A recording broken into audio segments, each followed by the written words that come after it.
Greetings! Today I will show you why I opted to go for Bretonnians in Overworld.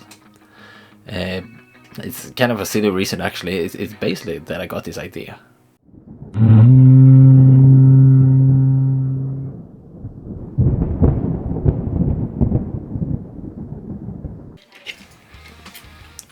I don't think these bird wings look too cool. But you know what? I got some spare Crypt Flare wings. Could they fit perhaps? They seem to be the right size. And the socket is kind of, generic. Let's find out. So, the horses, they're done. And well, let's have a look.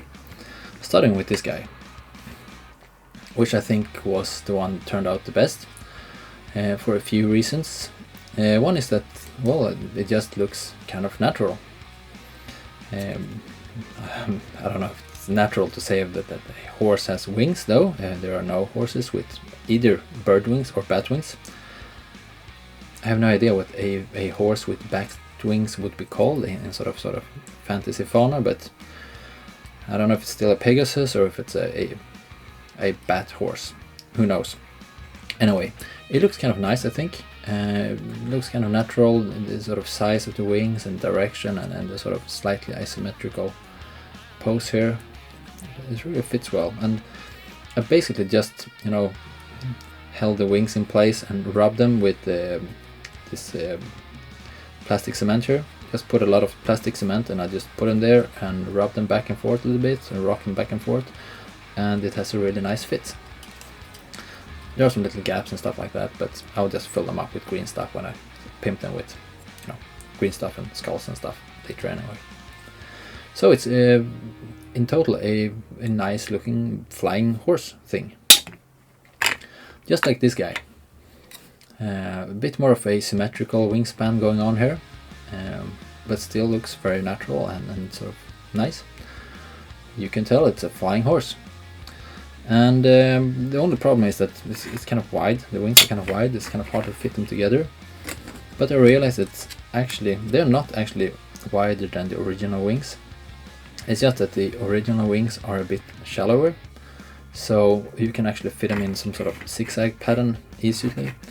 But with these guys you can't really, because the wings are really deep and they're also really curved. But I think I'll just solve that with some sort of tactical rock here and we can move on and put them in formation anyway. Not a huge issue, like the wings on this poor horse here. You might think that I glued this one on like the wrong way or something, but no. Looking at the Crypt Flares, you can tell that one of the guys is running with his wing. That's why it has like a really weird pose. I really thought I got like the wrong wing or something when I tried to fit them on there, but no, there is one like that, and I had to do the best of it because I'm not gonna buy a kit of these things just to get one wing. Can we please get some focus? I know it's kind of ugly. Yes, thank you.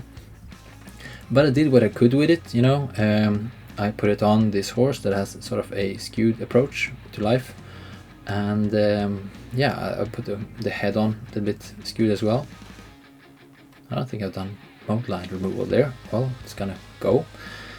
Anyway, so I did what I could with it. It looks it doesn't look as bad as it would otherwise. But I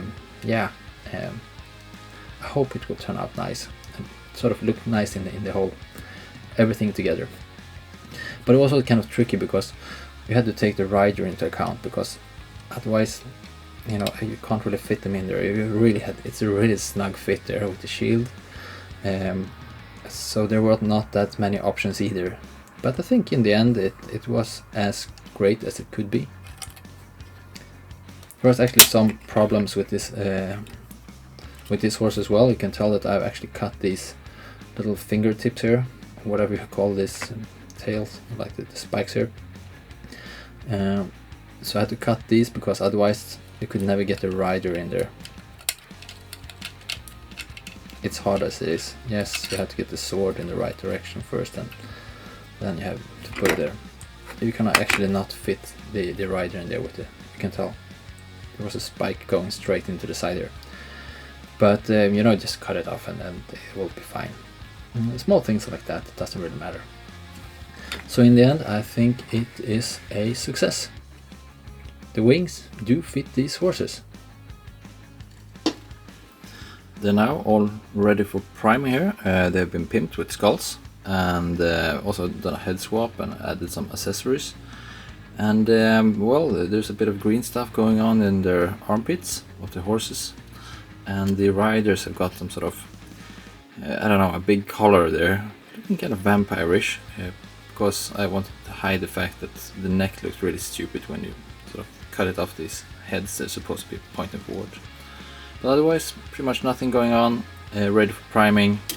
And obviously also the base has got a bit of a milliput with a hill here to cover up the magnet in the middle. Yes, let's go. So I painted them. Yes, I did. Now they look like this.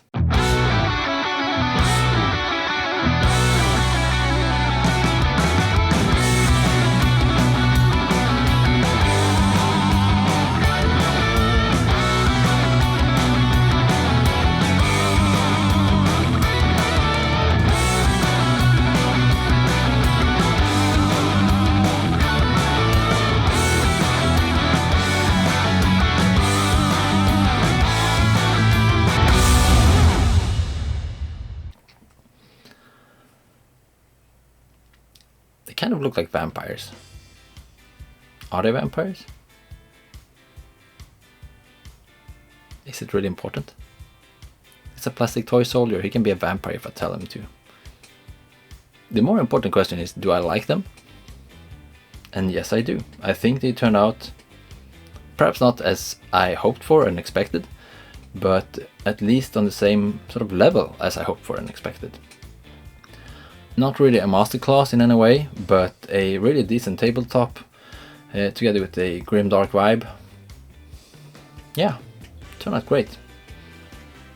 It took quite a long time, you know, like to paint 3 of these guys. And friends of the channel might have noticed that I have not done many videos in lately, but you know, I'm not making any money off this channel, nor do I intend to either. And I do a video whenever I feel like it. Lately I've not felt like doing videos for quite a long time. Now I did. So I did. And that's the important part. Don't forget to enjoy your hobby.